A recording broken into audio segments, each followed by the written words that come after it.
Welcome, people of planet Earth and all planets beyond. Thank you guys so much for watching, and welcome to Heat Check. This one's a little bit different. We're going to take a look at the top 10 highest selling items from the Durango Vintage Festivus. Let's get into it.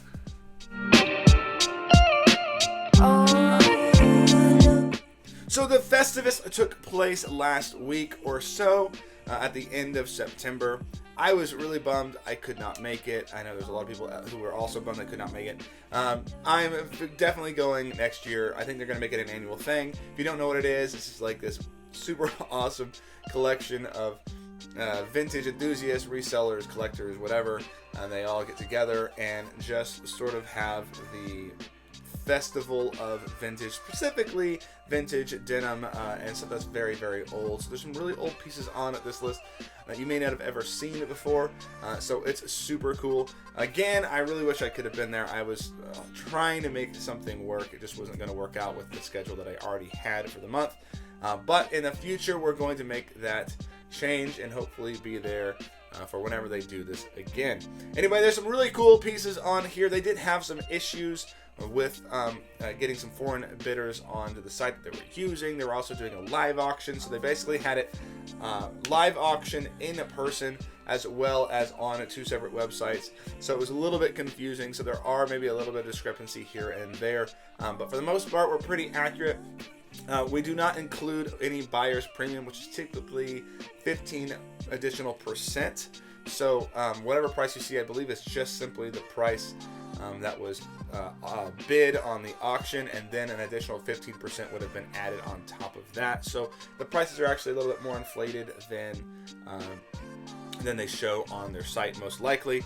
But sometimes people don't want to include that buyer's premium as part of the payment price, but I don't see why not. It makes sense to me.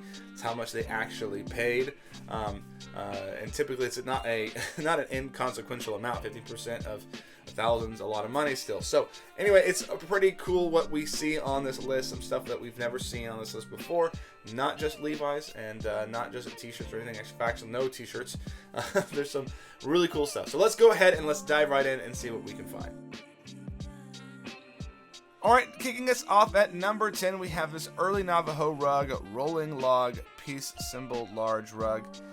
No, those are not swastikas. Those are the Navajo peace symbol. This was a symbol that's been used for many, many years. Many of you know that. So, anyway, still an incredibly beautiful piece here. I'm not going to pretend that I'm a big rug expert or anything like that. I just love the colors. It's beautiful. It's old. Finding something like this would be absolutely incredible. Brilliant piece right here. This one sold for $2,600. Don't mind this zero bids thing. Again, with all of the sort of troubles they were having with auctioning, this was the price that was ended up being realized. Next up, we have this Amiskig 1800s denim minor jeans.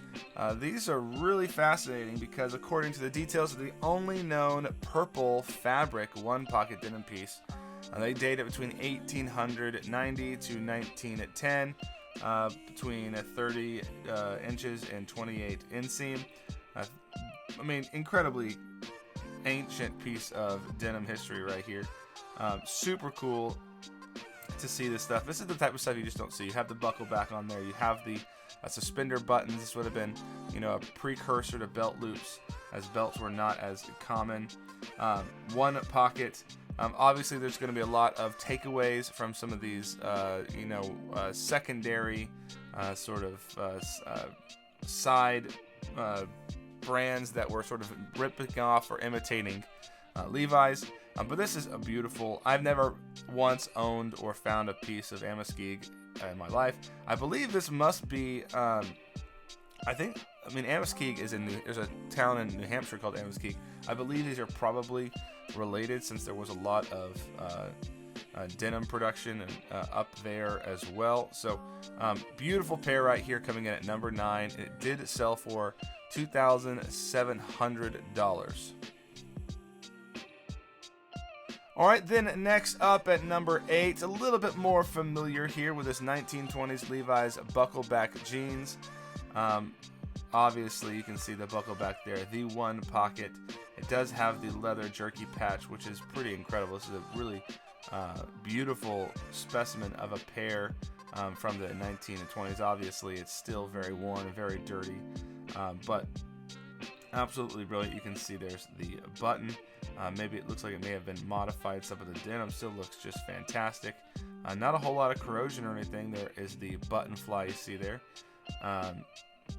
Absolutely incredible wear. There's the selvage that we would expect to see. Brilliant pair of Levi's buckleback jeans. These sold for $2,700. Incredible. Next up, we have this Boss brand Wabash overalls, 1800s, rare fabric denim. This is, I guess, the Boss brand, which I believe was like a West Coast company. I could be wrong. But anyway, you got the pinstripes. Absolutely cool. I mean, this is this ancient stuff in terms of denim. This is some of the coolest stuff I've seen. Looks like there might be a button fly on this guy.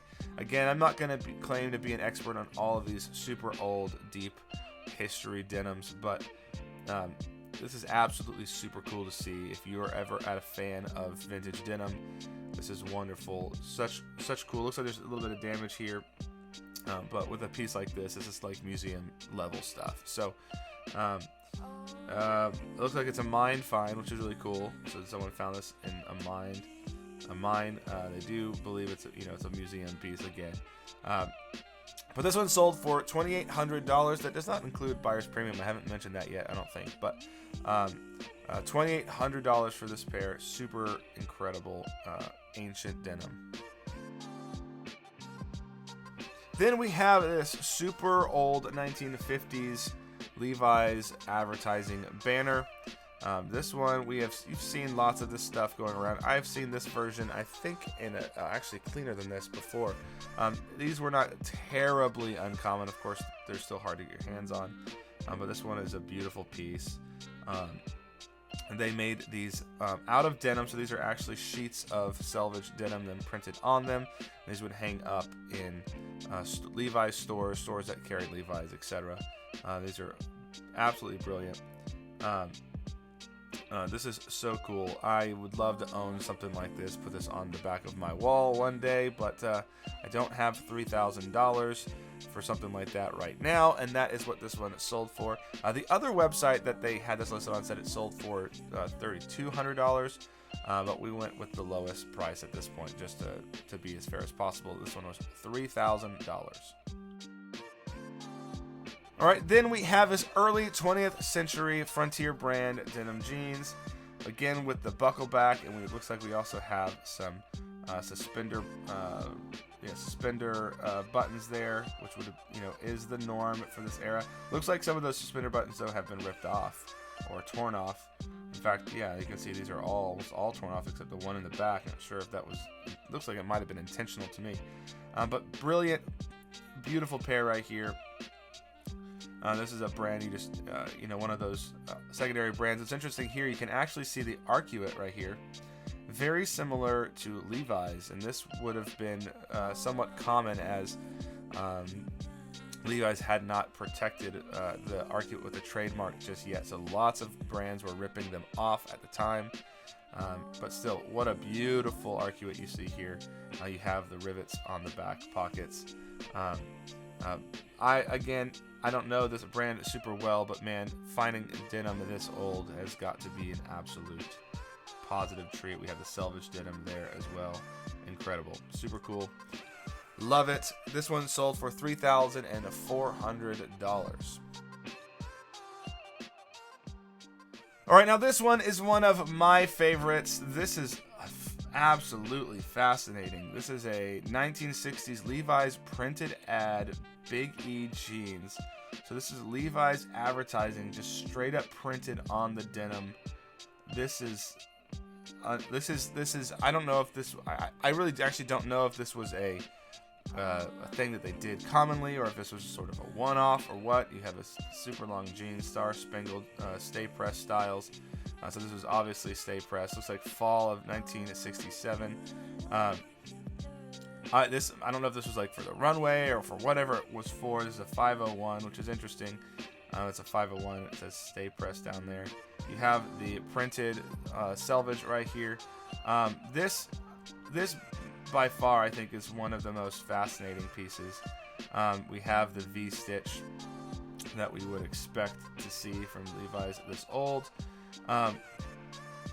Again, I've never seen this in my life until now. This is probably one of the coolest pairs of 501s I've ever seen. I don't necessarily know that I would wear them, but still one of the, just such a cool piece. Definitely one of those sort of unique probably pieces that you're rarely gonna find. This is ultimate collector piece right here. One of my favorite pieces on the list here, sold for $4,000. Seems like that was a good price. This is probably not going to go anywhere but up from here. Then at number 3, we have these vintage Lee cowboy jeans. This is an incredible pair. It doesn't say how old it is, but obviously you can see that we have the old Lee design logo. So we're talking like 30s, 40s, something like that. It has the arcuate again, which was Levi's eventually trademarked, but everyone was using at one point or another. It has the selvage, and just look at the condition of these jeans. Oh my god, what an incredibly good looking pair of jeans. You don't find jeans this old and this good condition very often, so absolutely incredible. One of my favorite pairs here on this list. All of the sort of secondary brands outside of Levi's showing up pretty well here. People starting to pay attention to all kinds of different denim, that's for sure. This one sold for $9,500. Absolutely incredible pair. Now at number 2, we are getting into the absolute museum fragments piece where people are paying lots of money for just fragments of a pair of jeans. Here we have 1800s Levi's duck cloth waist overall denim jeans. I'm sure this was found in a mine. They date 1875 to 1884 as per our research. A true museum piece, absolutely. Features a rivet, arcuate designed. Patented 18 to 73. This is absolutely incredible. We look here at the whole thing. You can tell it is just a fraction of a pair of these jeans, because again, this is likely just simply a mine find and has been deteriorated, destroyed over time. A very old pair of Levi's, one of the oldest pairs I imagine that are even available, is my guess. The condition obviously could be better. You're not going to be wearing these anywhere, I don't think. Lots of parts missing, but you just don't find something like this very often, if ever, really, to be honest. So this is a pretty incredible piece of Levi's history. Wouldn't be surprised if Levi's themselves paid for it. I'm sure they have stuff like this on their own, in their own museum or their own archives, but absolutely incredible. You're not going to see much like this ever again. This one sold for $12,200 for one of the oldest pairs of Levi's I've ever laid eyes on. Incredible. Now, before we get to number 1, I do want to make you aware that we have a playlist in the eye above with all of our how to date vintage clothing resources. Tons of videos on lots of different brands, lots of different products, mostly Levi's and Lee, and t-shirts and all kinds of stuff that's really helpful to you if you're trying to learn how to identify your vintage clothing. Check the eye above for lots of resources that are all at your disposal to help you learn.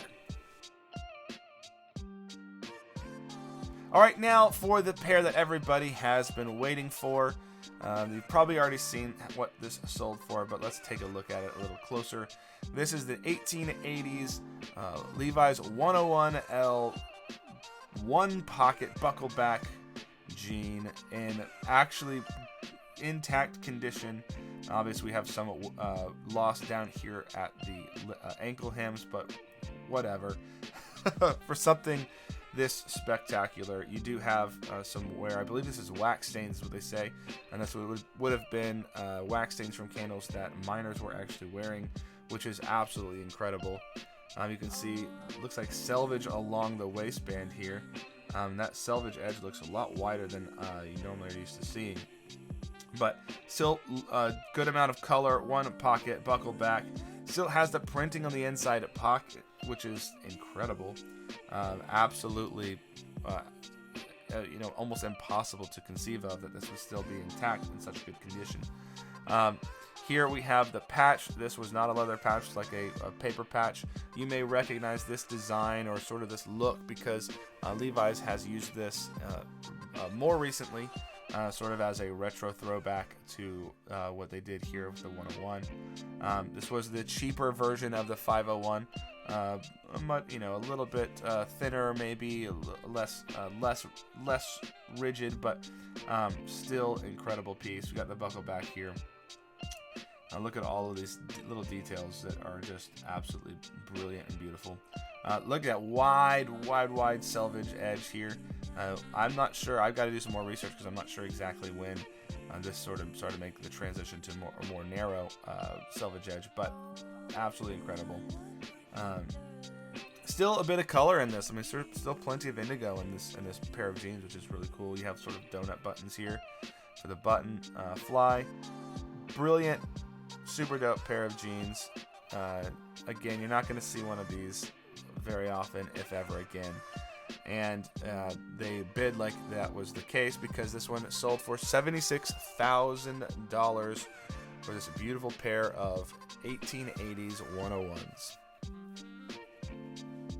Now, obviously, number one is absolutely outrageous. The condition that it's in and the price that it sold for are just astronomical. Super dope. Incredible piece. So many super cool pieces on here. There's so many cool pieces on this list, or that were not on this list, that did not make the list. They were just super interesting pieces. So you can check out highbid.com or Live Auctioneers, search Durango Vintage Festivus, and you can find some of the items that were on there that didn't get sold, or some of the items that got sold but didn't make the list. Super cool stuff. Anyways, thank you, Indiana Jeans, for putting the Durango Vintage Festivus on. I'm excited to try to get there next year. Hopefully you will as well, because I think it'll be super dope. Anyway, we'll see you guys on the next one. Thank you. Remember to like, comment, subscribe. We'll see you later. Peace.